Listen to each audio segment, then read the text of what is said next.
Olá, boa noite para todo mundo.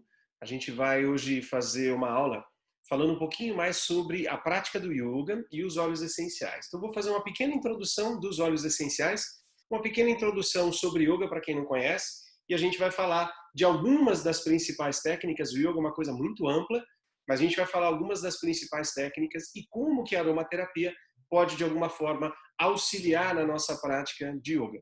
Eu sou o Fernando PR. Daqui a pouquinho na apresentação ali a gente já vai ver, eu vou me apresentar melhor. Se você chegou aqui nesta aula convidado por alguém, conversa com essa pessoa depois, para ela poder contar um pouquinho mais para você sobre os óleos, sobre o doTERRA. E se você está vendo esse vídeo depois também, conversa com a pessoa que te enviou esse vídeo, para que ela possa te explicar um pouquinho mais sobre como é que funciona e te dar mais algumas dicas a respeito dos óleos essenciais. Essa foto é antiga, mas eu tenho um carinho muito grande por ela, porque foi do tempo que eu morei na Índia. Eu fui para a Índia durante um tempo para poder estudar um pouco mais sobre yoga, sobre Ayurveda. Eu morei um tempinho num hospital indiano, onde a gente tinha as terapias ayurvédicas, e ali era um hospital um pouquinho diferente do conceito que a gente tem aqui, que tem UTI e tal, mas é um hospital para tratamentos não graves, né? Tratamentos mais crônicos. Então, a gente tinha aula de yoga de manhã, tratamentos ayurvédicos, meditação e até alguns rituais que aconteciam durante a noite relacionados à saúde. Foi bem interessante essa época. Eu, quando morei na Índia, também morei em dois ashrams diferentes, onde eu fiz dois cursos para instrutor de yoga, e durante um tempo eu estava ali estudando e aprendendo um pouquinho mais. Esse daí foi em Rishikesh, que é considerada assim a capital nacional do yoga. Eu já tinha duas formações aqui no Brasil, mas eu fiz duas lá na Índia. Uma era muito legal, que era uma escola de professor de yoga, que você sai formado médico ayurvédico e professor de yoga ao mesmo tempo. E chama-se Prashanti Kutir. E eu fiquei lá durante 40 dias fazendo um curso intensivo numa fazenda. E depois eu fui para um outro ashram, que era uma pegada mais espiritual da prática de professor de yoga. Então eu passei ali 8 meses na Índia, que foi para mim bastante intenso. E esse lugar aqui foi um sonho, porque eu sigo uma linha de um determinado mestre chamado Shivananda, e ele fundou um hospital, ele morou nessa cidade, e o ashram dele está lá, e a gente pode visitar e tudo mais. Então é bem legal, essa experiência que eu tive foi muito legal. E aí, para mim, foi uma coisa muito especial. Aquela estátua que está ali atrás é de Shiva. Shiva é considerado o criador do yoga. Esse é um lugar, aquele é o Rio Ganges, pertinho da nascente do Rio Ganges. Um lugar muito bonito. A água aqui é muito pura. As pessoas sempre pensam no Rio Ganges como um rio sujo. Na verdade, no final, quando ele já está saindo para o mar do outro lado da Índia, ele está mais sujinho. Aqui nesse começo, que é bem perto das montanhas, a água é cristalina. Dá para você nadar. E se você ferver a água, dá até para você beber ela, porque ela acabou de sair da montanha. Lindo. Foi um dos momentos que eu estava mais em paz, feliz e eu me senti muito em casa quando eu estava nessa região. Então, para mim, é uma foto bastante significativa. Eu queria compartilhar numa apresentação que a gente vai falar de yoga. Eu sou formado em psicologia e eu sou psicodramatista. Eu também estudei Ayurveda e estudei florais. Sou instrutor de yoga vai fazer 25 anos e trabalho aqui com o pessoal da doTERRA mais ou menos desde outubro de 2018. A Larissa, que é minha companheira e que faz toda a parte do backstage, tudo que acontece por trás da nossa equipe, a responsabilidade aí, o cuidado é da Larissa. O que são os óleos essenciais? Para quem conhece pouco, são compostos aromáticos voláteis naturais. O nome aromaterapia confunde as pessoas, eles acham que tem a ver com perfume, tem a ver só com cheiro. Na verdade é porque os compostos são aromáticos, por isso se chama aromaterapia. Mas não é porque a gente vai utilizar só através do aroma. Eles se encontram, esses compostos, nas raízes, flores, cascas, sementes e outras partes da planta. Já foram descobertos mais de 3.000 desses compostos, mas nem todos são comercializáveis. Às vezes é uma planta que é muito rara ou é muito difícil de conseguir. A gente tem aí um número menor, mas existem compostos aromáticos em mais de 3.000 que já foram encontrados. Eles não podem ser vistos a olho nu. Vou mostrar já uma fotinho para vocês das bolsinhas, que é muito legal. E eles são altamente concentrados, o que faz com que eles sejam muito potentes. Os óleos essenciais costumam dar para a planta o aroma, protegem ela de condições adversas, frio, calor, seca, dos insetos e tem um papel importante na polinização. Eu adoro essa foto, eu coloco ela em quase todas as minhas apresentações, porque eu acho muito interessante a gente entender que aquele vidrinho de óleo essencial que está na sua mão foi extraído de pequenas bolsinhas, para que a gente consiga valorizar um pouquinho melhor ele e entender que se o óleo for puro, se nada for adicionado para aumentar o volume dele, como é uma prática comum de colocar enchimento, solvente ou outras substâncias para poder baratear ele, se ele é puro, ele é difícil de conseguir, precisa de muita matéria-prima. Então você tem aqui da sálvia, do hortelã-pimenta, do cravo e da lavanda. Os óleos essenciais, basicamente, você utiliza de 4 formas diferentes. Aromaticamente, quando você inala. Então você pode, ao inalar com um difusor, ou colocando na lapela da sua blusa, ou passando na mão e cheirando, colocando num algodãozinho, colocando no seu banho, na hora que você vai tomar banho, você está usando ele aromaticamente. Ele vai ser absorvido pela mucosa da sua narina e rapidinho ele chega no seu sistema límbico. De forma tópica, quando você passa no seu corpo, e normalmente a gente precisa de um outro óleo que ajuda, ele vai carrear ou carregar o óleo essencial e ajudar na penetração do óleo.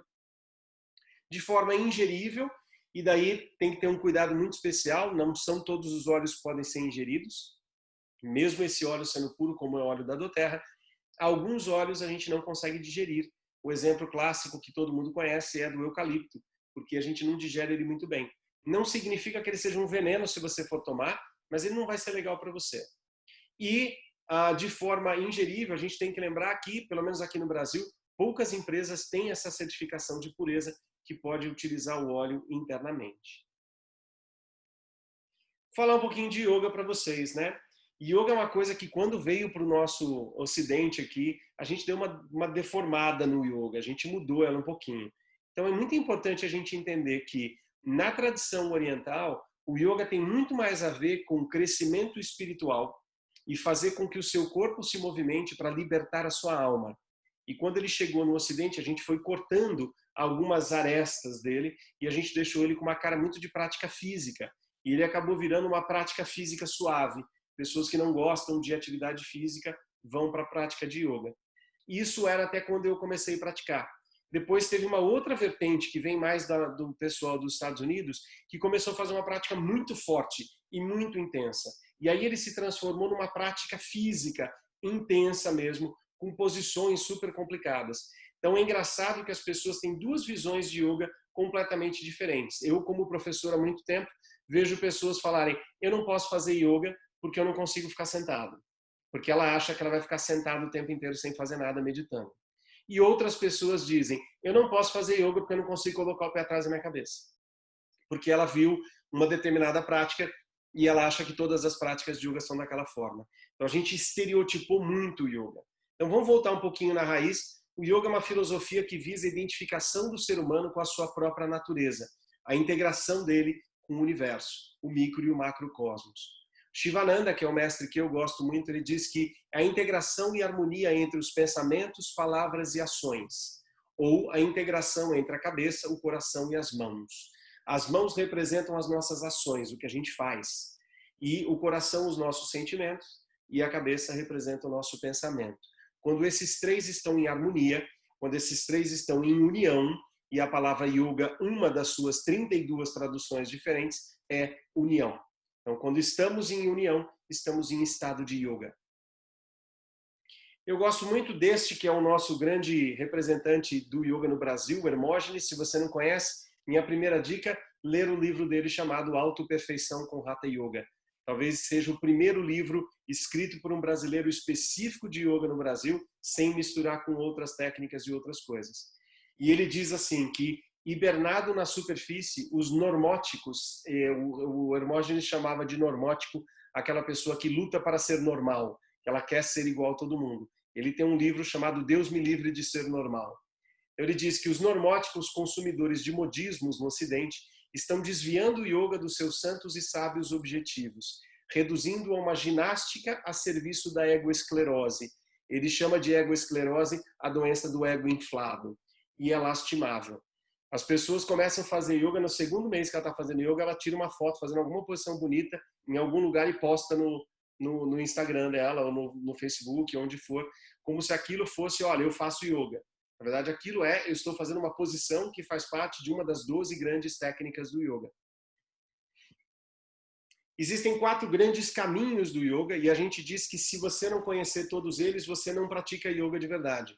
E uma desses 4 caminhos é o yoga que tem as 12 técnicas ainda. Então eles dizem que tem o Bhakti Yoga, que é a devoção, o nosso contato com o divino, seja qual for a forma de divino que você reconhece. A prática desinteressada, que é o Karma Yoga, que é você aprender a fazer coisas sem esperar nada em troca.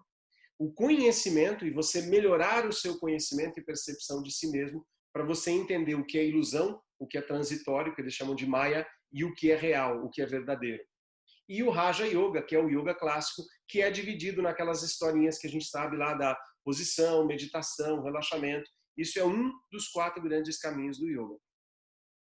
Hoje eu não vou conseguir aprofundar muita coisa com vocês, mas as principais técnicas do yoga são as posições chamadas de asanas, os respiratórios, que são os pranayamas, o relaxamento ou a descontração, que é o yoga nidra, e o aquietamento ou meditação, que são níveis diferentes que você consegue silenciar a sua mente, que nós chamamos de dharana. E o que interessa para a gente agora, vamos colocar um pouquinho mais prático, né? Existem algumas coisas que podem ajudar você na sua prática de yoga, que são para que você tenha um corpo melhor, que esteja um pouquinho mais adaptado. Então, se você praticar atividades físicas, se você fizer alongamento, se você fizer tai chi, dança, academia, lógico que isso pode ajudar você no yoga. E aí eu coloquei um cara com uma flexibilidade muito grande e uma moça representando um pouco mais o Oriente. Ele está tocando a cabeça dele, né, no joelho. Ótimo, legal para a flexibilidade dela. Ela está fazendo um Kapodasana, representando uma pomba, que é a ave montaria de um dos grandes deuses, que é Shiva, num gesto de devoção. Então é mais a questão de como que a gente interpreta a própria forma de trabalhar o corpo, independente da flexibilidade. Os óleos essenciais, quando a gente junta agora com a prática de yoga, eles podem ajudar a gente em várias coisas diferentes. Por exemplo, óleos cítricos são excelentes para elevar o seu astral, para energizar, despertar e clarear a mente. Eles auxiliam numa prática mais revigorante.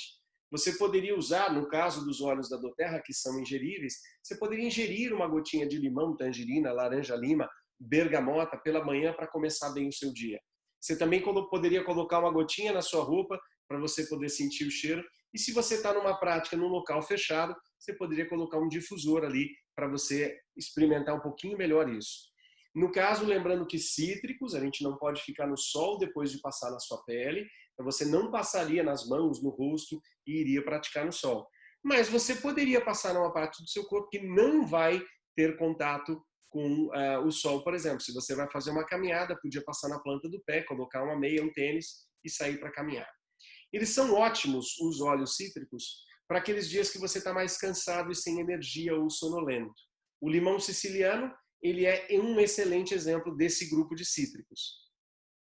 Mas além deles, tem vários outros, tá? Eu coloquei 2 aqui para ter uma sinergia da doTERRA, que é um blend, uma mistura de óleos, por exemplo, o Citrus Bliss, né, que é como se fosse a felicidade, bênção ou bem-estar com os cítricos, que é uma combinação de óleos essenciais para deixar a sua prática mais intensa. No caso, o Citrus Bliss não é ingerível, você poderia usar ele tópica ou aromaticamente. O limão está representando um óleo que pode ser tanto ingerível, quanto aromático, quanto tópico, lembrando que a gente não poderia ficar no sol depois de usá-los. A respiração abdominal, essa eu acho assim, talvez uma das maiores sacadas. Quem nunca praticou yoga ou alguma técnica de meditação e não fez algum tipo de exercício que envolve, né, talvez um coral, alguma coisa mais de canto, que envolve mais a respiração, as pessoas não têm muito essa noção. Eu não sei se você consegue talvez ter essa visão, mas ao longo dos anos todos dando aula, eu tive muito mais pessoas que tinham dificuldade com a respiração do que pessoas que tinham dificuldade com o corpo. Muita gente não tem tanta flexibilidade, o que não é importante para o yoga, mas muitas e muitas pessoas não conseguem respirar lenta, profundamente, através das narinas. As pessoas têm uma respiração curta, alta e às vezes bucal. E a gente diz no yoga que a respiração é nasal. Com raras exceções, a gente inspira e solta pelas narinas. durante a prática de yoga e durante as 24 horas do dia a gente deveria fazer isso. Tanto que nós temos muitas técnicas de limpeza das narinas para você melhorar a sua respiração. A respiração baixa, no yoga a gente ensina as pessoas que a parte baixa está relacionada a 60% da nossa capacidade.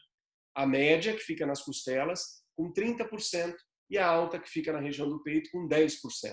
Então, as pessoas que respiram alto, que é o encher o peito e murchar a barriga, elas estão usando 10% da sua capacidade respiratória. Isso, a médio e longo prazo, diminui muito a vida das suas células, diminui muito o seu raciocínio, a sua memória, a oxigenação do seu cérebro. Então a gente precisa urgente, como uma das primeiras coisas quando a gente começa a praticar yoga, aprender a respiração abdominal. A para dentro, barriga para fora, A para fora, barriga funda. Quando a gente faz esta aula aqui presencial, nesse momento eu peço para todo mundo se deitar e a gente coloca as pernas numa determinada posição para você encostar os joelhos, deixar a planta dos pés no chão e pernas flexionadas, as costas inteiras encostadas no chão e uma mão no peito e uma mão no abdômen. E a nossa ideia é que quando você inspira, o ar entra, a barriga sai, a mão que está no abdômen deveria subir. Quando o ar sai, a barriga funda e a mão que está no abdômen você deveria senti-la descer. E a mão que está no peito não deveria se movimentar. Isso porque nós estamos treinando isolar a respiração baixa ou a respiração abdominal, também chamada de diafragmática. Essa é um dos principais treinos e a gente fala que se você não conhece, deve levar uns 6 meses para você respirar bem dessa forma. A maioria das pessoas fala, eu já estou fazendo. Aí eu falo, vem cá. Aí eu deito, coloco a mão da pessoa e falo, não, eu não faço assim não, peraí. E ela vai melhorando cada vez mais a consciência dessa musculatura da parte abdominal e dessa parte alta para não misturar tudo. Quando ela já dominou, a gente coloca as duas juntas, a baixa e a alta, depois a gente ensina a média e faz a completa. Então você pode fazer esse exercício, não vou fazer ele com você exatamente agora, eu vou fazer um exercício com você hoje ainda, um pouquinho mais para frente, mas esse eu não vou fazer agora. Que você pode experimentar isso, deitar, colocar a mão no peito e a mão no abdômen e procurar durante aí uns 4, 5 minutos exercitar. Lembrando essa regra, ar entra, barriga sai, ar sai, barriga funda ou barriga entra. E tem vários óleos essenciais que a gente pode usar para ajudar na nossa parte de respiração. Lembrando que pranayama, que é a técnica do yoga, é muito mais do que respiração. Respiração é a parte visível do exercício. Prana significa energia, bioenergia ou energia divina. Ayama significa controle ou expansão. Então, quando você faz um pranayama, você está controlando, expandindo a sua energia física, densa, respiratório, e a sua energia divina, ou o seu prana, que na tradição chinesa eles chamam de Qi, ou Qi. Então, alguns óleos essenciais promovem suporte para o sistema respiratório, abrem vias aéreas e facilitam a respiração. Talvez o mais clássico deles é o hortelã-pimenta, o peppermint, e o eucalipto. Eles são muito bons para essa finalidade. Você poderia, dependendo da qualidade do óleo que você está usando, eu estou sugerindo da doTERRA, pingar uma gotinha na sua mão, fazer assim e inalar de 5 a 8 vezes, inspira pela narina. Esse é um dos poucos momentos em que eu falo para as pessoas soltarem pela boca, porque você quer que o óleo essencial entre, como ele é muito volátil, muito levinho, se a gente soltar o ar pelo nariz, a gente vai jogar ele fora. Então a gente puxa pela narina e solta pela boca, só para manter o óleo um pouquinho mais de tempo, né? Essas moléculas na sua narina. A partir daí, respiração nasal. Você poderia fazer isso fazendo conchinha. É muito legal se você tem algum problema respiratório, você fechar a mão assim, né? E você puxar pela boca, fazer uma retenção e depois soltar. Você também faz um trabalho bem legal. A doTERRA também tem uma sinergia específica, um blend chamado Breathe. Breathe significa respirar. E ele é composto de vários óleos essenciais que são especialmente combinados para ter esse resultado de promover uma melhora no seu sistema respiratório, um suporte para limpeza das vias aéreas superiores e também clarear a sua mente, dar essa sensação de leveza. Qualquer um dos três é muito interessante. O Breathe já tem o eucalipto e o hortelã-pimenta dentro dele, por exemplo. O Yoga Nidra, que é a descontração, ou o relaxamento, como a gente costuma usar mais comumente, são técnicas que visam eliminar tensões que ficam acumuladas. Existem pessoas que precisam do toque, precisa de uma massagem. Tem gente que precisa fazer força para depois soltar e conseguir relaxar. Mas o mais importante é você ter a consciência. Tem pessoas que você vai conversar com elas que elas estão assim, com o ombro para cima, e elas nem percebem. Quando você chega perto delas, o professor de yoga sempre faz isso, vai pôr na mão na pessoa e fazer assim, relaxa, relaxa, relaxa. Aí ela baixa, o ombro dela vem aqui para baixo. E ela está tão acostumada que o limiar de percepção da tensão dela não funciona direito. E ela acaba mantendo essa tensão que vai sendo gerada e retroalimentada dia após dia. Então é muito interessante criar essa consciência do relaxamento. E quando você descontrai, é diferente de dormir. A maioria das pessoas fala, eu adoro tirar um cochilinho. Quando você cochila, quando você dorme, ótimo, nada contra, a sua mente vai se desligar. Você vai sonhar com alguma coisa e talvez você continue com aquele pensamento que estava em looping na sua mente. Você está preocupado com uma coisa, você cochila e acorda até assustado porque você está pensando naquilo. Na técnica de descontração, a sua mente está consciente, programando algo enquanto o seu corpo relaxa. Então ela é consciente e tem um relaxamento profundo da parte da musculatura. Mas essa musculatura, quando você faz ela legal, não é só a musculatura superficial, mas a mais profunda. Inclusive, tendões, tecidos e órgãos abdominais também relaxam. Então é importante lembrar que a respiração nasal, lenta, profunda, silenciosa, de preferência abdominal. A respiração abdominal é que ajuda a gente a combater o estresse, desacelera e combate a ansiedade. O Yoga Nidra, a descontração tem 3 fases, né? Uma parte inicial, onde você respira e coloca a consciência na respiração. Durante o exercício, você faz trabalhos mentais. Você pode mentalizar um banho de luz, você pode mentalizar uma região do seu corpo recebendo mais energia, você pode fazer técnicas mais profundas de criar um asana ou uma posição mentalmente. Existe uma projeção da sua energia para que você possa, por exemplo, enviar boas vibrações para outras pessoas. E no final desse trabalho a gente faz a volta para que você possa despertar e abrir os olhos. Aqui no Ocidente a gente costuma fazer um relaxamento de 7 a 10 minutos no máximo, porque muitas pessoas dormem depois de 7 minutos. Mas existem técnicas que a gente faz de 30 minutos até 1 hora, dependendo do como você está fazendo e qual é o objetivo daquela técnica. Num lugar que a gente estava fazendo os cursos, perdão, a gente tinha um trabalho que era feito, que eles faziam lá no hospital, geralmente com pessoas que eram executivos. E é uma técnica anti-estresse, onde você relaxa por 5 minutos, aí você senta, faz algumas posições de yoga, relaxa por 10 minutos, aí você fica de joelho, faz algumas posições de yoga, relaxa mais 15 minutos, depois você fica em pé e faz alguns respiratórios, e aí acabou a prática. Então ela vai combinando prática, alongamento, respiração e relaxamento. Fica bem gostoso.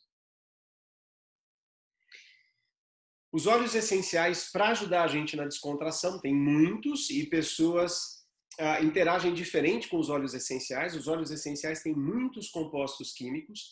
Vamos pensar numa melodia, se você gosta um pouquinho de música, é como se ele tivesse várias notas musicais. E o seu corpo também tem uma melodia com várias notas musicais.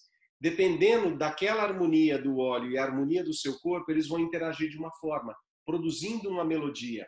Então tem óleos que aceleram a sua melodia e você fica mais desperto, tem óleos que desaceleram a sua melodia e você relaxa. E isso é muito individual. Mas comumente a gente conhece o lavanda como um dos óleos mais vendidos no mundo para ajudar no relaxamento. É uma pena que isso foi deturpado e hoje a gente tem esses produtos de limpeza que tem cheirinho de lavanda e as pessoas compram, passam na casa dela achando que ela vai relaxar profundamente por causa daquilo que é sintético, colorido por laboratório e não tem nada de benefício. Mas a ideia principal vem daí. Agora, um campo de flores, se você já esteve num campo de flores, aquele perfume das flores é fantástico. Imagina você passando do lado de uma floresta, aquele cheirinho da floresta, ou do lado de uma plantação de eucalipto. Você está ali, você percebe no ar aquele cheiro. Aí sim. Existem outras possibilidades. A camomila romana, por exemplo, é muito legal. E é uma outra opção. O vetiver é fantástico para você também fazer o seu relaxamento, a sua descontração. O Serenity é um blend da doTERRA que junta vários óleos essenciais, que é muito legal para trabalhar a melhora do seu sono e a melhora do relaxamento e da descontração. Inclusive, ele pode ser usado topicamente para aliviar tensões também. As pessoas pensam no Serenity só para essa questão. Mesmo o lavanda, mesmo a camomila romana, são muito interessantes para você utilizar no seu corpo para aliviar tensões, para dar uma sensação mais de leveza e tirar o cansaço. Sobre a meditação, esse talvez seja a técnica de yoga mais conhecida e a mais mal entendida de todas as técnicas que o yoga tem. Para começar pelo nome, né? Meditar em português significa pensar profundamente sobre algo. Mas vou meditar sobre esse assunto.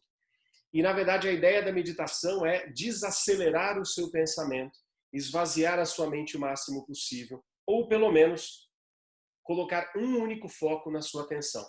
E existem linhas diferentes de meditação que vão ensinar de formas diferentes.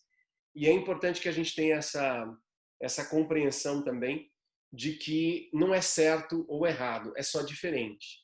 Budistas meditam, por exemplo, com os olhos abertos, semicerrados, olhando para um ponto, né? Que eles falam que é olhar para o vazio. Outras linhas fecham os olhos, outros gostam de fazer as técnicas olhando para a linha do horizonte, olhando a natureza. São diferentes, não é certo e errado, são diferentes. Eu vou te mostrar uma aqui que eu gosto bastante.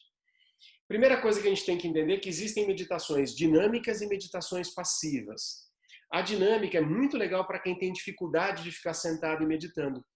Por exemplo, você pode fazer atividades. Vocês já ouviram falar no bonsai, aquelas árvorezinhas pequenininhas? Aquilo é uma técnica de meditação. Existe um livro fino, mas difícil de ler, chamado Arte Cavalheiresca do Arqueiro Zen, que fala sobre o Zen, que é uma forma de meditação, através do tiro com arco e flecha. E existe um outro que chama-se o Zen e a Arte de Manutenção de Motocicletas, que é uma pessoa que desenvolveu uma técnica de meditar enquanto ele fazia um trabalho de mecânico. Só para você entender que, seja fazendo uma caminhada, fazendo costura, contanto que aquilo não seja competitivo, não seja o seu trabalho, você não tenha prazos e horários para terminar aquilo por dinheiro, aquilo pode ser feito de uma forma como meditação. E ela é menos profunda, sim. A meditação passiva, ela consegue atingir um nível mais alto de vibração dentro dos nossos corpos, dentro das nossas faixas vibratórias. Então, para algumas pessoas que têm mais essa facilidade, você pode utilizar técnicas que nós chamamos geralmente de ou através de um som, ou através de uma imagem, ou através da percepção de si mesmo. São as pessoas que são mais auditivas, mais visuais ou mais sinestésicas. Eu geralmente ensino as três. Existem escolas que ensinam só uma, porque é aquela que o mestre ensinou. Eu costumo ensinar as três formas, porque cada um de nós é um pouquinho diferente. A primeira delas, segundo a tradição do yoga, é chamada de pratyahara, que é a abstração dos seus 5 sentidos. Então é importante que você aprenda a se isolar um pouquinho, que você não esteja chupando um chiclete ou comendo, não esteja com os olhos abertos, um lugar que seja um pouco mais silencioso, para você poder ficar quietinho. Se você não consegue sentar no chão, não tem problema, senta numa cadeira, senta no sofá, tá tudo certo. O ideal seria coluna ereta, pernas cruzadas, sentados no chão, mas adapta para aquilo que você puder. Uma vez que você se isolou e fez o pratyahara, você já pode treinar a primeira fase, o primeiro nível de trabalho para meditação, que é o aquietamento. Onde você simplesmente senta, por exemplo, e relaxa um pouquinho, fecha os olhos, respira profundamente. Você pode mentalizar uma imagem ou pode fazer de olhos abertos, olhando para essa imagem. Você pode ouvir uma música ou você pode fechar os olhos e imaginar a música, para quem tem mais essa memória mais auditiva. E ficar numa atitude mais passiva por cerca de uns 3 minutos, mais ou menos. E você pode aumentar esse tempo quanto isso for ficando mais gostoso para você. Esse é o primeiro nível de trabalho de meditação que a gente faz, que na verdade nem é uma meditação ainda, mas para muitas pessoas experimentar este aquietamento já é assim extremamente evolutivo e benéfico para o corpo dele. As técnicas de yoga que a gente faz foram feitas para você tirar as dispersões que nos atrapalham de meditar, para que você se equilibre. Então, todas aquelas posições que as pessoas fazem, e elas se perdem nisso, essa é uma pena, a pessoa se perde na ideia de que ela é muito flexível, sendo que a flexibilidade só serve para aumentar a minha consciência e o meu conforto para que eu possa fazer uma meditação. Então, aquietar o corpo físico deixando ele mais forte e flexível e menos tenso. Equalizar o corpo prânico, que é a parte da energia, através dos respiratórios. Silenciar o nosso corpo físico e emocional através do exercício de aquietamento. Isso vai deixar com que você possa fazer a sua consciência fluir num nível superior. Então a gente diz que quando você medita, ela flui por veículos mais sutis. Não vou ter tempo para te dizer muita coisa disso hoje, mas a tradição oriental diz que nós temos corpos diferentes e cada um deles é um pouquinho mais sutil, mais leve, menos denso do que este que a gente carrega. Infelizmente a gente se identifica muito com esse, a gente acha que a gente é homem, que a gente é preto, que a gente é branco, que a gente é alto, que a gente é bonito ou feio, sendo que esse é só o carro e esse carro vai ficar aqui. Os outros veículos nossos, esses somos nós. Eu sou alma, eu sou Atma e estou numa experiência corpórea e densa. E a gente acaba se achando o corpo. É mais ou menos como um motorista que acha que ele é o carro, ao invés de entender que ele é o motorista do carro. O resultado, quando você consegue se desligar disso tudo e ir para veículos mais sutis de consciência, é uma sensação de paz, porque a gente volta para o nosso estado interior. Quem estava na nossa aula de ontem com a Josi, ela dizia que quando nós nascemos, nascemos num estado de paz. E o nosso trabalho é voltar para esse estado de paz, voltar para casa, voltar para Atma, que é a alma. Bom, trazendo para o mais prático agora, uma meditação muito legal para quem está começando é chamado de multifocal. Como a gente tem duas coisas para fazer, a mente não se dispersa tanto. Então você pode escolher uma palavra ou uma frase curta, ou uma oração, e a sua respiração. E aí você pode fazer os dois ao mesmo tempo. Eu vou propor para vocês, para a gente parar um minutinho. Eu não sei se você tem aí, se você tiver um óleo essencial do seu lado, seria fantástico. E tem alguns óleos que são muito bons para meditação, entre eles o frankincense, o balance é muito legal, o sândalo é muito legal. Se você tiver algum deles por aí, você poderia pegar ele, pingar na sua mão e cheirar algumas vezes e a gente ficar um minutinho e eu vou ficar em silêncio aqui e vou deixar você experimentar essa ideia. Fique à vontade se você quiser fazer isso depois, não tem problema. Mas se tiver, pinga uma gotinha do óleo na sua mão, cheira algumas vezes, alinha as suas costas. Se você tiver numa cadeira, sai do encosto da cadeira. Feche os olhos. Faça uma respiração profunda. E aí eu te convido a escolher uma ou duas palavras. Eu vou te dar uma sugestão. Quando você inspirar, você vai pensar amor. E quando você expirar, você vai pensar paz.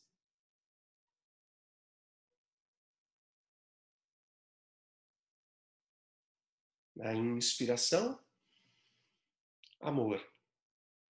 E na expiração, paz.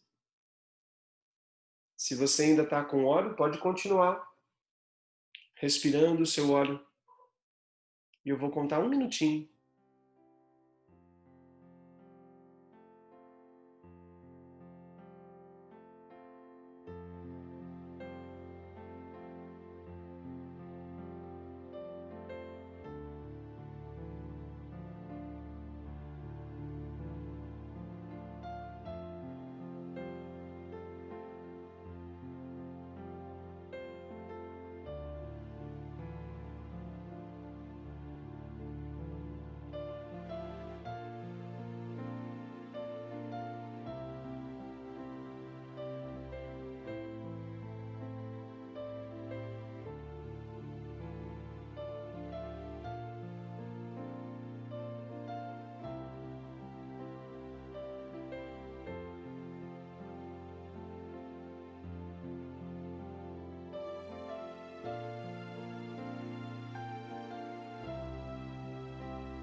Faça uma respiração profunda.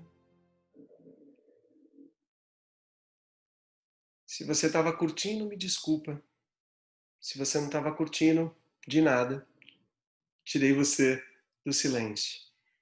O silêncio é algo que a gente tem que fazer as pazes. Na tradição oriental, ele é chamado de mauna, quando você silencia não só a sua mente, mas o coração e as suas palavras.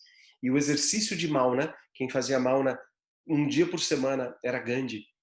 E o exercício de mauna é algo que ajuda a gente a parar de pensar para dentro e a gente expandir um pouquinho e pensar para fora. Porém, ele tem um sentido inverso, que é a gente se desligar do que tem fora e pensar no que tem dentro mais profundo. Essa conexão do eu profundo com o que tem fora, não o que está em volta, mas o todo, que é entre o micro e o macro, é um grande exercício de expansão da sua consciência. Esse é um exercício onde você escolhe inspiração com palavras e você poderia trocá-las para paz, harmonia, saúde, compreensão, aquilo que te falta, a gente inunda. Quando o lugar está escuro, a gente põe luz. Quando dentro de você falta amor, você desenvolve o amor, você repete amor, você vibra amor, você exercita amor para que aquilo comece a fluir em você mais naturalmente.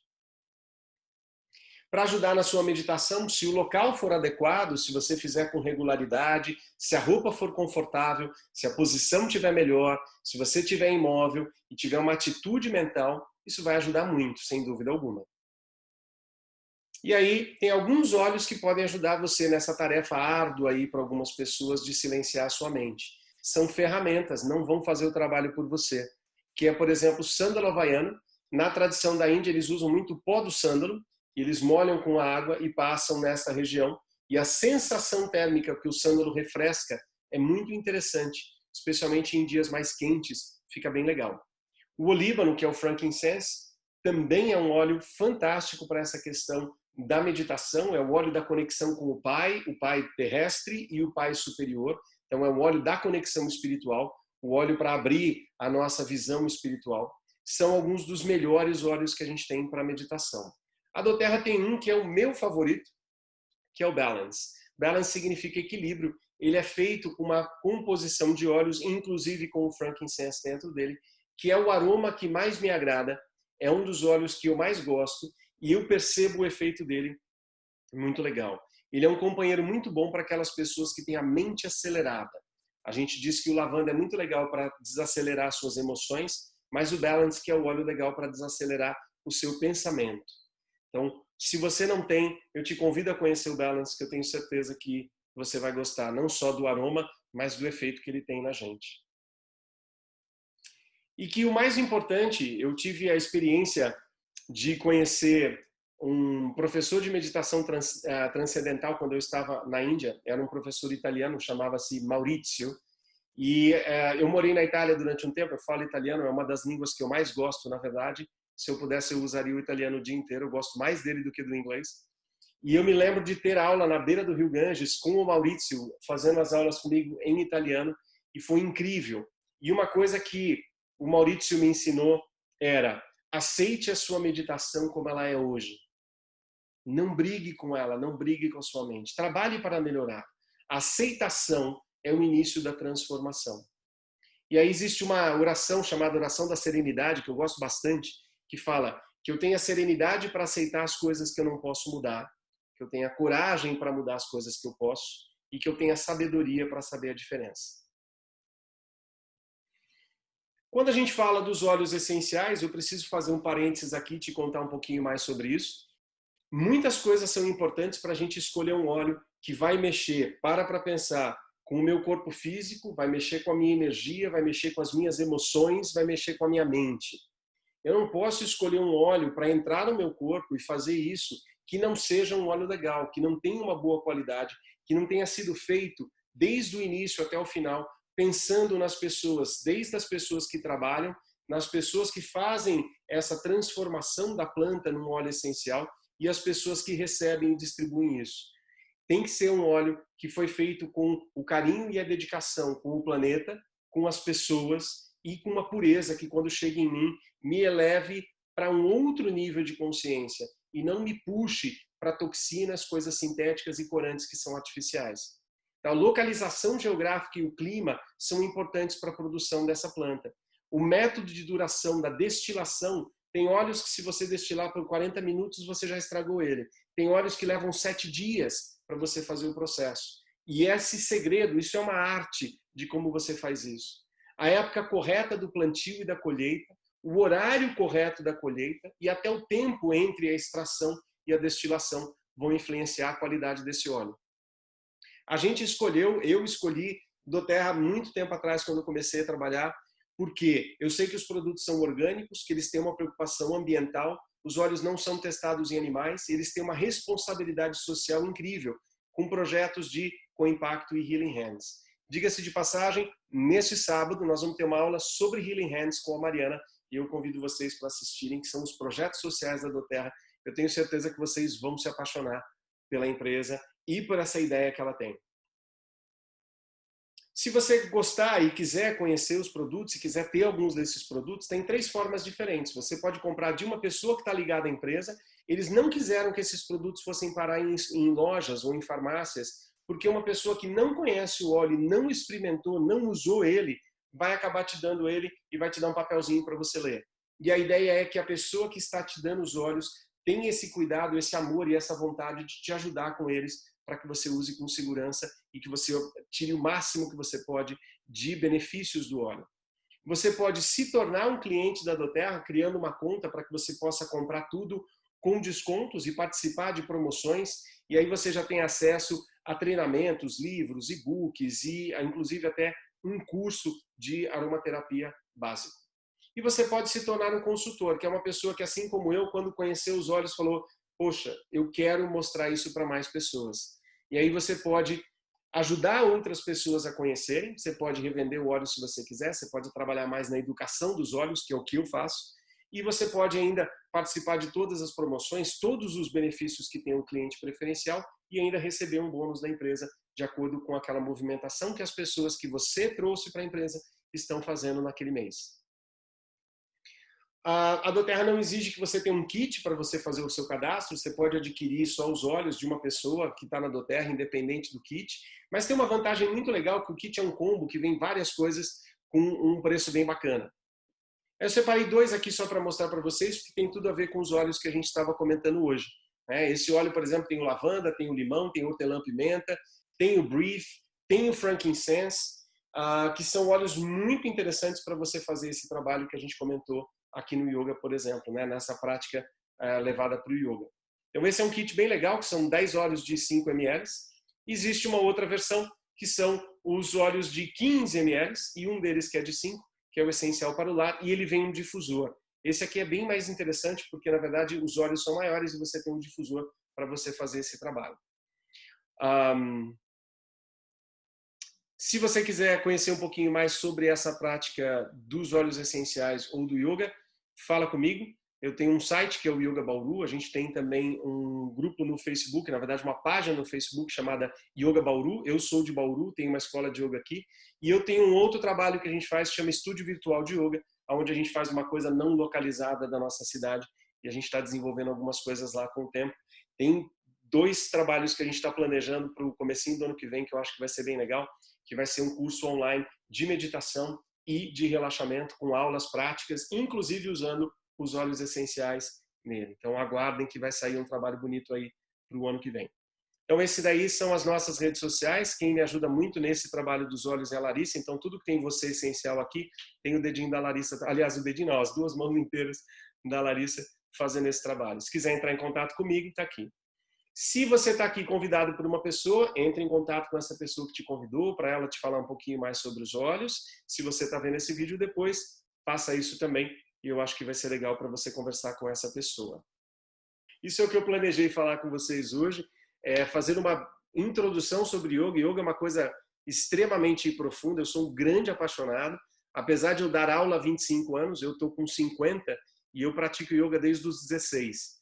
Então tem aí muito mais tempo na minha vida praticando yoga do que antes de eu saber o que era yoga. E dediquei um grande tempo aí para estudos e para desenvolver e para conhecer pessoas. Fiz curso em São Paulo, fiz curso na Índia, fiz curso em Minas, e eu sou apaixonado. Então, para mim é sempre um prazer falar sobre yoga. Você falou do olíbano e do balancer para utilizar na meditação. Eu posso estar passando dele top na região do Agnya Chakra? Pode. Sempre que a gente vai Pode. usar tópico, você tem que ter dois cuidados importantes. O primeiro é em quem você vai usar. Lembrando que se a pessoa tem uma pele sensível, talvez ela precise de um pouquinho de diluição. Lembrando que se for uma criança, a gente também usa sempre com diluições. Mas pensando num adulto saudável, que não seja uma gestante ou que não esteja amamentando, porque daí a gente precisa de pequenos detalhes. Não é que não pode, mas tem detalhes, tá? Então, um adulto saudável que não está nessas condições, você poderia passar. Lembrando uma coisa, cuidado com a quantidade que você vai passar, porque se você começar a suar aqui, escorrer e cair no seu olho, vai arder. Tá? O óleo essencial ele é parente do álcool, então ele arde quando ele está nos nossos olhos. Mas sim, você pode colocar no topo da cabeça, você pode colocar na nuca, você pode colocar no ágnea, você pode colocar aqui no nosso quinto chakra, também fica muito legal, especialmente para quando você sente que a trava da sua energia, porque quando a gente começa a praticar yoga, depende da sua sensibilidade, você vai descobrir onde você tem bloqueios. Né? A gente tem 3 bloqueios naturais, são chamados de granthis, que a gente tem na nossa coluna vertebral, que é para proteger a nossa energia de não subir e descer muito rápido e a gente ficar meio doidão. Então, esses granthis têm que ser vencidos com o tempo. Segundo a tradição oriental, se você bebe, fuma ou come carne, você não vai conseguir desobstruir esses granthis. Se você já passou dessa fase de estar mais purificada nessa ideia, as suas emoções, tá, e as suas práticas respiratórias e de meditação vão ajudar você a vencer isso. Se você está preso, por exemplo, no granthi que fica aqui na sua garganta, né? Legal você usar ele aqui, por exemplo, também. Pode ser na base da coluna, terceiro chakra, ou aqui são interessantes para você ajudar a desbloquear esses chakras. Agora, pensando especificamente na meditação, o Agnya, né, o sexto chakra, é muito legal. O professor não sabe falar sim ou não, né? O professor explica. As pessoas me perguntam uma coisa, geralmente eu falo, você tem tempo? Se você não tiver tempo, a minha resposta não vai te agradar, porque a gente gosta. Eu tenho medo de coisa de professor, eu tenho medo de falar sim e a pessoa entender o que ela quer do que eu falei, porque eu tenho responsabilidade do que eu falo, né? Mas eu não tenho responsabilidade do que você entende. Então, eu sempre, como professor, tento melhorar a compreensão para não ter aquele erro de falar, mas você falou. Peraí, não foi só isso que eu falei mais coisa. Tudo bom, Alessandro? Fala, Alessandro. Eu não sei se a pergunta é pertinente, se não for, você diz não é e a gente faz depois. Tá bom. Mas, como você falou do equilíbrio da energia, né, nos chakras, me ocorreu o seguinte, eu já li alguns livros que falam para a gente não trabalhar a liberação da Kundalini e outros que falam para trabalhar isso. Como eu li alguma coisa muito mais pendendo para a gente tomar cuidado com a Kundalini, eu nunca trabalhei, sempre fiquei na minha. Agora você falou de equilíbrio das energias e pela primeira vez me ocorreu de fazer essa pergunta, se for pertinente. Então, legal. A única coisa é que assim, tem bastante coisa envolvida, tá? Só resumindo, para quem não conhece, a ideia da Kundalini, que foi também muito deturpada no Ocidente, seria uma energia que a gente chama de serpentina, que fica enroscada no seu primeiro chakra. Então, uma energia em potencial que está no seu primeiro chakra. Ao desenvolver essa Kundalini, você libera o fluxo dela pela sua coluna para que ela ative os seus outros chakras.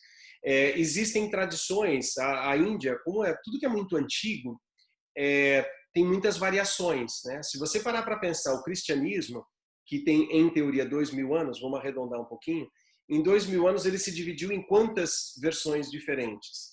Você tem lá os católicos, protestantes, crentes, Imagina alguma coisa que é de 3.400 antes de Cristo, de uma época que a tradição era transmitida, que eles chamam de Gupta Vidya, né? Era de boca aos ouvidos, nem sempre era escrita.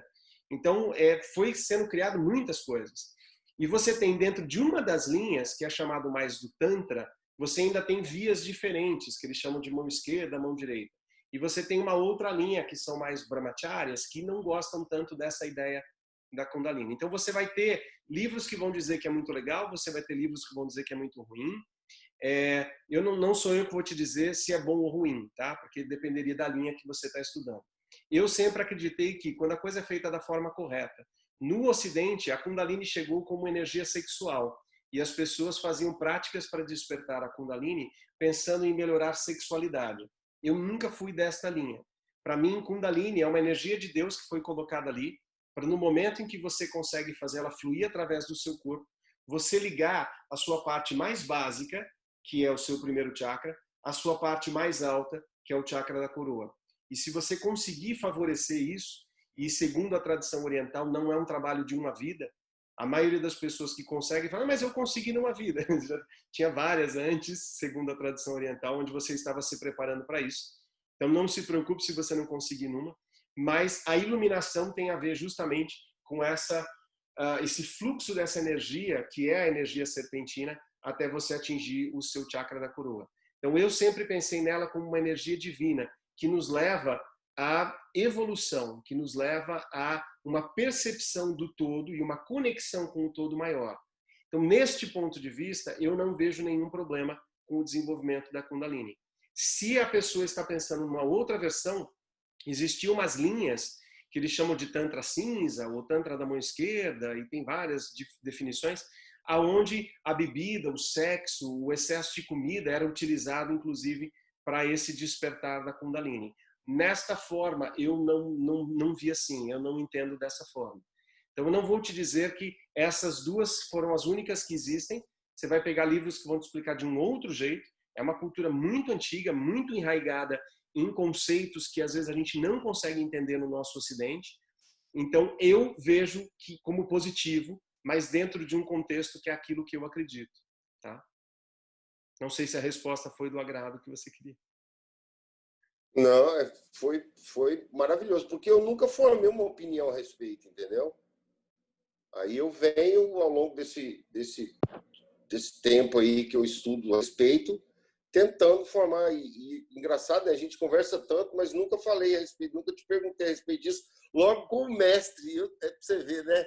É que a maioria de vocês me conheceu pelos olhos. Na verdade, eu sou um professor de yoga que conhece olhos. Né? Eu não sou um aromaterapeuta que faz yoga, eu sou um professor de yoga que conhece os olhos. Agora, tem uma coisa, a tradição oriental, eu não estou dizendo que isso está certo, nem que está errado, nem que você deve fazer ou não. A tradição oriental do yoga, a tradição do budismo, associa o desenvolvimento de energia sutil à diminuição da energia densa. E eles dizem que se você não está pronto para diminuir a energia densa, você não deveria começar o desenvolvimento da energia sutil. Por isso que eu disse que você não vai conseguir desbloquear os principais pontos ali se você fuma, bebe ou come carne. Isso e usa drogas. Isso segundo a tradição oriental. Talvez tenha uma pessoa de uma outra tradição que explique diferente. Dentro do yoga, esse é um dos motivos, que a gente geralmente, quem pratica yoga há mais tempo, se torna vegetariano. Até porque a energia dos animais está muito mais ligada à energia da sobrevivência, que é uma energia mais densa, o que puxa a nossa energia para o primeiro chakra. E aí você não consegue fazer a Kundalini subir sem um esforço maior. E é nesse esforço que algumas pessoas são contra, que você começa a trabalhar com uma energia, tentando passar por um lugar que não está pronto para receber essa energia. Por isso que a gente diz que na tradição oriental eles dizem que isso é com tempo, inclusive às vezes algumas vidas. Mas também uma pessoa que vai praticar yoga ou meditação não é obrigado a acreditar nisso, não é obrigado a ser vegetariano, não é obrigado a acreditar em vidas passadas. Eu estou te explicando um contexto que eu estudei dentro de uma tradição. Mas os meus alunos, eu tenho alunos católicos, eu tenho alunos evangélicos, eu já dei aula para um padre de yoga, sem nenhum problema, tá? Então, assim, não é uma exigência, mas quando a pessoa me pergunta, eu explico aquilo que eu estudei e deixo ela decidir as coisas que ela quer fazer do jeito dela. Eu te agradeço mais uma vez. Foi acho que a melhor explicação que eu obtive até hoje em relação a isso. Que bom. E depois, se você puder me dar uma dica de algum livro nessa vertente para eu ler, eu te agradeço. Obrigado, não vou interromper mais não. Legal. Eu gosto muito dos livros, se você conseguir ter acesso aos livros que são da tradição do Shivananda. O Shivananda, além de tudo, né, o Shivananda é mais moderno enquanto professor de yoga, né, ele é do século passado, não é um cara lá de... Quando a gente fala 100 anos para a tradição da Índia, é nada, é um bebê, né? E o Shivananda era médico, e ele tinha uma coisa que eu sou apaixonado. O Shivananda, ele tinha um hospital que ele fundou, a tradição da Índia, até por conta do higiene deles, que era bem ruinzinho, eles tinham muitos casos de hanseníase. Então, o primeiro lugar que ele montou foi uma clínica, um hospital para hanseníase. E ele era médico. E um dia, tratando as pessoas, ele descobriu que quando elas estavam para morrer, elas não tinham se preparado para a morte, porque elas nunca tinham entendido o contexto maior espiritual que elas viviam. E aí ele deixou de se dedicar tanto à medicina e passou a se dedicar mais ao yoga, porque na cabeça dele ele ia preparar melhor as pessoas para ter uma vida melhor e um desencarne melhor. Então toda a mudança dele de ser médico para ser professor de yoga foi ao perceber que as pessoas não estavam prontas para morrer, que elas não tinham nem vivido direito, estavam presas na ilusão que eles chamam de Maya e não estavam conseguindo perceber essa grandiosidade. Gratidão aí quem. Eu realmente eu tenho muito a aprender, muito, muito. Eu comecei a dar uns pequeníssimos passos no ano passado, né? E eu vi que eu não tinha, eu tinha muito mais dificuldade do que eu tenho hoje para fazer esse pouquinho de tempo que eu consigo realmente me desligar e fazer a meditação virar uma coisa positiva, né? Realizar o trabalho que se pretende. Mas eu fui percebendo que conforme teve esse período aí nosso da pandemia e tal, eu vim fazendo esse treinamento, né? Do silenciar, da alimentação. Eu comecei em março, cortar algumas coisas, comecei suavemente, tá? E eu percebo que hoje eu já consigo fazer realmente. Eu já não tenho tanta dificuldade para sentar, eu já consigo parar um pouquinho. Tem dias que eu consigo mais, tem dias que eu consigo menos. Mas, nossa, realmente faz um bem danado. Nossa, adorei esse momento. Absurda. É uma diferença absurda. Esse momento que você nos proporcionou. Quando você se utiliza. Agora, eu vou te falar uma coisa, que é isso que eu te falo, que assim, a diferença do que a gente pensa no Ocidente e no Oriente, né? Eu estava contando do Shivananda só para aproveitar, porque hoje eu olhei aquela foto, eu quis colocar a foto nessa apresentação, porque eu lembrei de mim da Índia, já fui para lá. Eu tive o prazer de visitar o ashram do Shivananda, chorei muito ao chegar na escadaria de entrada dele no Rishikesh, porque você estuda uma pessoa a vida inteira, de repente você está num lugar que ele ajudou a construir, né? Para mim foi muito importante. E um dos maiores ensinamentos do Shivananda, e todo mundo perguntava para ele, mestre, né, o que é mais importante para a gente fazer? E todo mundo esperava ele falar sobre meditação, sobre tudo. E ele dizia assim, servir ao próximo, porque através do serviço do próximo você serve a Deus. E aí, no relógio da sala principal, onde a gente foi, eu fui fazer algumas experiências de meditação com eles, porque a gente tinha algumas aulas no ashram do Shivananda, e tem um relógio na parede, assim, né? Então você tá lá fazendo os mantras, tal, e em cima do relógio tá escrito assim, né? Que horas são? Interrogação. Embaixo escrito, é hora de servir.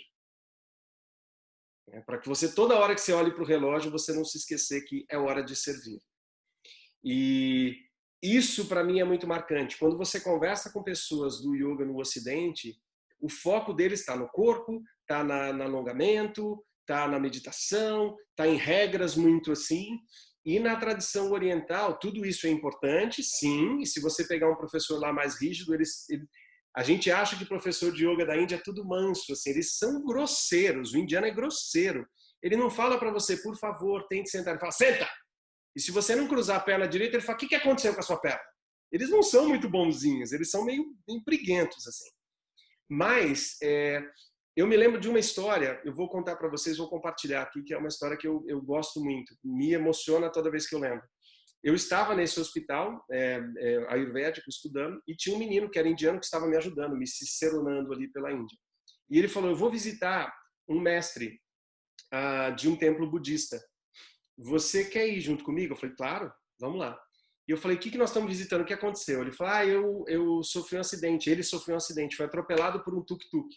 E é um senhor baixinho, assim, senhor mais novo que eu, mas com uma cara de velhinho, judiado pelo tempo, pelo sol, né? Um país mais pobre, trabalhou no campo a vida inteira.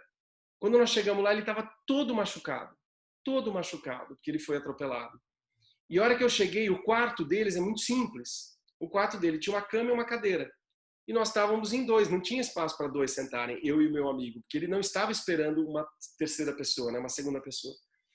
E ele ficou desesperado, porque não ia ter onde eu sentar. E ele queria levantar para ir buscar uma cadeira em algum lugar. Eu falei, não, deixa que eu busco. E ele falava, que raio de hóspede, de anfitrião eu vou ser se eu não pegar uma cadeira para você? Por favor, deixe eu pegar. E ele foi mancando, todo tortinho, pegando a cadeira, sentou, e aí esse meu amigo falou para ele, olha, esse aqui é o Fernando, ele é do Brasil. Ele já falou, nossa, que honra, você veio do Brasil para conhecer a gente. Ele falando para mim, que honra. E eu, assim, envergonhadésimo. E ele falava, que honra, o que eu posso fazer por você? E eu olhava para ele e falei, não, nada. Pelo amor de Deus, eu estou aqui para aprender com você. E ele assim, o que eu posso fazer para te servir? A preocupação dele em fazer algo por alguém, em servir alguém, era assim impressionante. Aí você percebe quem conhece yoga ou quem fez aula de yoga em alguma academia, assim. Porque se você conhece yoga, a sua vontade é sempre de eu vou servir e eu não quero nada em troca. Isso, se você algum dia quiser ler, eu te convido a ler um livro que é o Bhagavad Gita, mas na versão do Gandhi. Se não for a versão do Gandhi, a maioria das pessoas não vai entender. O Gandhi escreveu uma versão do Bhagavad Gita simplificada para ocidentais. O Gandhi foi preso várias vezes e uma das vezes que ele estava preso, ele estava conversando com uma pessoa da cela dele e ele falou, cara, você não entendeu o Bhagavad Gita e você é indiano. Eu preciso ajudar essas pessoas. Ele escreveu uma versão simplificada. Então chama Bhagavad Gita segundo Gandhi. Tem em português, fácil de achar, é uma fotinho do Gandhi na capa. No Bhagavad Gita, o principal ensinamento que Krishna faz chama de Nishkam Karma, né? Que é a ideia de você fazer uma ação sem querer nada em troca. Então todo o nosso crescimento depende disso, de eu ter prazer e amor em servir alguém sem necessariamente esperar algo em troca. E isso é o máximo da nossa evolução. É lógico que nós queremos alguma coisa, nós queremos que o nosso governo nos ajude, nós queremos que a cidade tenha uma estrutura, nós queremos que o sistema de educação funcione, mas isso não tem nada a ver com o que a gente está falando. Você tem expectativas sociais para que você tenha uma vida legal, por uma coisa que você pagou, por um imposto, mas quando você ajuda alguém, se você ajuda de coração, sem querer nada em troca, você está mais próximo da evolução. Cada vez que você se irrita porque você fez algo e a pessoa não te devolveu, você está mais próximo da terra, do nosso primeiro chakra e sobrevivência. Então, isso é um dos principais ensinamentos do yoga. E, infelizmente, aqui a gente está preocupado se a perna está na posição certa, se o pé está na posição certa, se a roupa que a pessoa está praticando. Vocês já viram que tem uma moda envolvida no yoga, né? Até a roupa tem que ser a roupa certa de yoga. O Gandhi praticava com aquela roupa dele lá, aquele pano enrolado para tudo quanto é lado. Não tem que ter uma calça específica, uma blusa específica e tudo mais.